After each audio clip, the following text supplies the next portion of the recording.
Hello, this is Michael from TvPainter.com, and I get a lot of questions on YouTube and on my website about the kind of brushes. People ask me what kind of brushes that I use. So I'm just going to kind of tell you some of the brushes that I use personally and the purposes for them. We'll kind of show that in some little demonstrations as we go along. We'll cut back and forth. So let's go ahead and get started, and let me start with the brush over here to my right, and it's a 1-inch brush. Let's just kind of scoot these brushes over to the side, but this is a 1-inch brush, and it has natural bristle hairs. A lot of people ask me about it being synthetic. It is not. One thing I do like about this brush is the handle right here. The handle is very slim and it fits the hand it's very comfortable to me.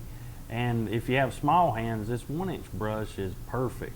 It's the 2-inch brush is just like that one, but it's just a little bigger, and smaller hands seem like they have problems. But you know, my theory is like this: if you can get used to using the big brush, you'd probably like it as much or even more than the 1-inch brush.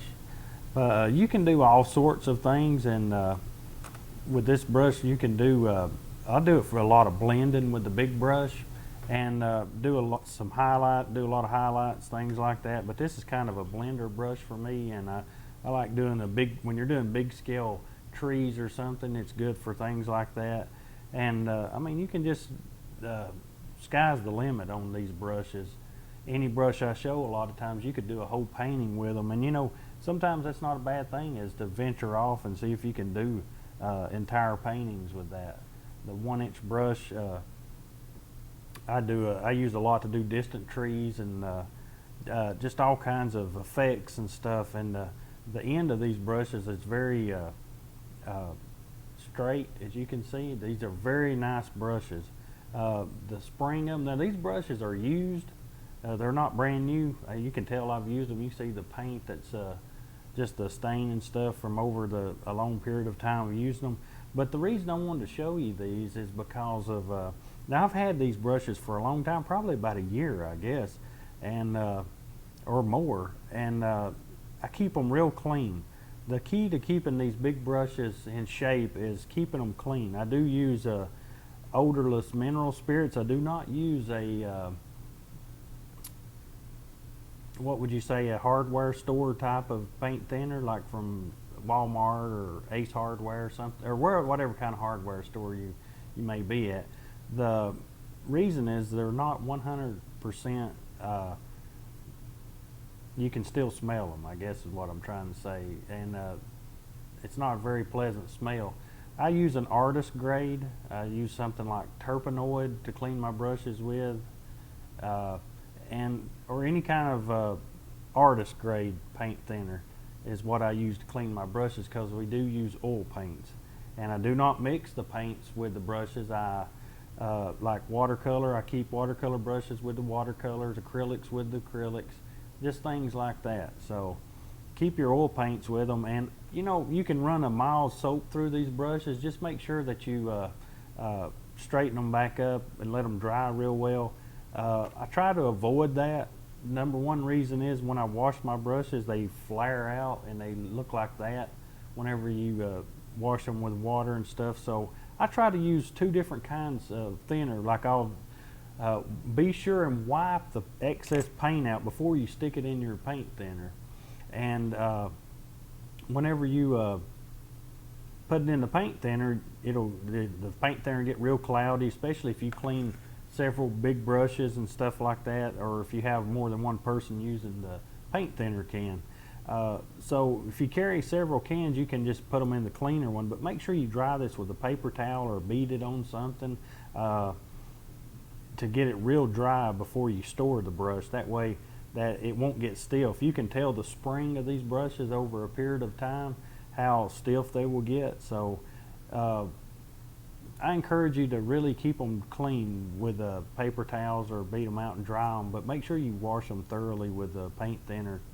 2 different kinds, one to start with and one a cleaner one to really keep the bristles real good and clean so that paint doesn't dry down inside the ferrule or anything like that. You can see these have minimum, this brush has minimum paint down in here, so it makes the life of the brush last for a long time. And we don't want to go out buying brushes all the time unless you just have an obsession with collecting brushes. So not to knock anybody with that. Let's go on and move on to the next brush. I'm going to do two of them here. Now these two brushes right here are fan brushes. These fan brushes are the same kind of bristle as the bristles in this 2-inch brush. These are all natural hair. They're China bristles, or you could call them, I guess, they're Chinese boar. They have different names and stuff, but I felt of them. They usually feel about the same. I visually can't tell much difference in them, but the fan brush, this is a number 6 fan brush, and you can see now this is a brand new brush. It's never been used. But the next thing is to keep them clean. Now they will stain from time to time. As you can see, this is a number 6 used fan brush, and I've used this one for a long time, but it still has good spring to it. It's not a lot of paint dried up in it or anything by any means. It is just stained from the colors whenever you use them. But this brush is in real good shape and can paint a lot more paintings. But it's the same as this brand new one right here. Now the number 3 brush is the same brush, same bristles. It's just that it's smaller, and you can do entire paintings with these brushes. They come in wide. You can buy different kinds of fan brushes, but I guess what I need to say is I get a lot of people that come into my art classes and they'll say, I've bought some new brushes, what do you think about them? And the bristles will be very soft natural hair bristles or synthetic hair.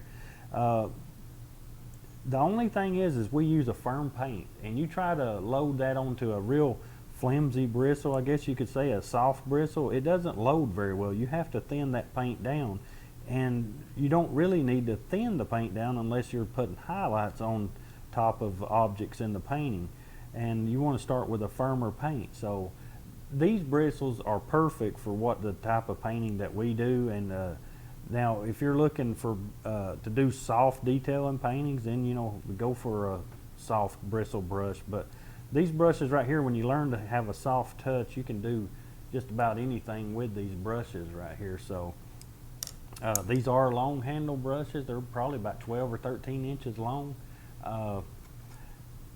I just love these brushes. They're made by Princeton. So you can pick them up on their site, any of these brushes right here, except for the palette knife right now. I'm trying to get some of those, so I'll have some available soon. I've got one here that I can show you, the kind that I like to use. So, but you can pick any of these up on TvPainter.com and in their product sections, and be more than glad to ship those out to you. The next brushes, I'm going to show you these in a pair because they're the same thing. One's big, one's small. Now I like to use these brushes. One of my favorite brushes is the Filbert Brush. This is a number 6 Filbert brush, and it's made by Princeton also, and the bristles are the same. Now, this is a brand new brush. The same thing will happen with the staining in this brush that happened with the other. Now it's good to keep them clean. Remember my cleaning technique I was telling you about. I like to wipe the brush out, get all the excess paint with a paper towel first, put it in the thinner. If the thinner is dirty and you haven't used it yet, then put it into another can of thinner that's after that, and make sure you dry it with a paper towel. It'll keep these bristles real clean, and all that pigment won't stick into the bristles as well. So it's good to have 2 little cleaning jars to work with when you're working with brushes. This is kind of a stained brush, this bristle right here.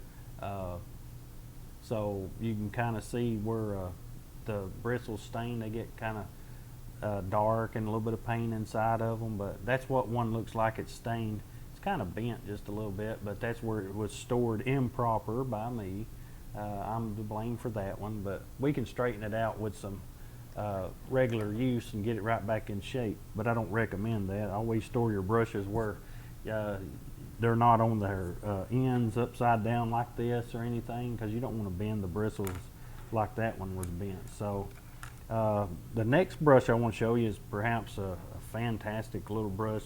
Now this is a Princeton brush, and it's a number 2 script liner brush, and these brushes go to a fine point. Now you may not be able to see it in the video, but when you get this brush wet, this thing will come to a fine point and make some of the finest detail that you can see, that you and you can write with it. You can I use it to do like little branches and stuff like that with, and and sign my name, of course. So you know, just you can do a multitude of things with this. If you need fine detail, this is the brush to do it with. So, but this is the kind of brush that I use. It's a little number 2 script liner. But notice that the hair on this brush is a little longer. People will come into class, they'll have real long ones or they'll have real short ones. You need one about at least about this long. I guess that's probably about 1 inch long, and it's got a good flex to it. Now this brush is I'm pretty sure that this brush right here is a synthetic brush. You can use synthetic or you can use natural sable. I'm not opposed to that. But this particular brush, I've tried a lot of them, and this particular brush works great. That's why we offer them on the website, because the response that you get on canvas with it, and this brush works perfect. So you just thin it down with some paint thinner and to the consistency, I guess, of ink or water, and it would you can do all kinds of detail work with this brush right here. So that's the liner brush that we use.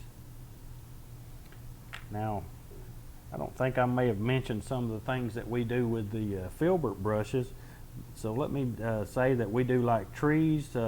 You can do fantastic tree bark with these right here, but I like them mainly for trees, and you do foam on water and things like that with it. You can just I do clouds with it, shapes of clouds, all kinds of things. You can do so many of them, I can't even think of all of them right now. Just when I'm at the spare of the moment into a painting, that's whenever I use it. So it is long handle, but check these brushes out.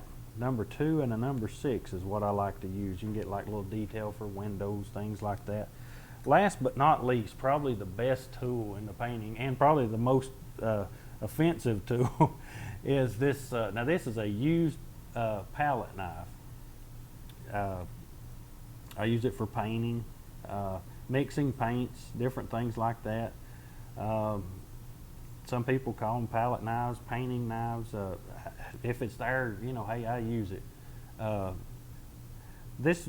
The blade on this one, it's got this long edge to it. Let me lay this down here and quit playing with it. But it's got a long edge right here, so you can I love to do structure with these, like old buildings and things like that. This right here, you can do the roof with, or you can apply snow on mountains perfectly. You just load a roll of paint, which we'll show you here, and some of the things that can be done with it. It's got a short edge right here for doing like windows in buildings, doorways, just shingles on houses. You can do bark on trees, like if you got a little branch or something, you need something done with it, you can use it that way.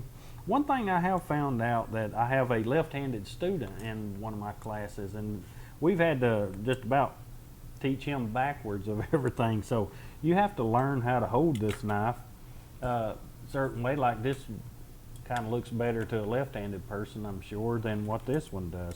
But these tools, it has a nice flex. This is a number 10, and it has a nice flex to it, not too much, but you can get these in all different arrays and stuff.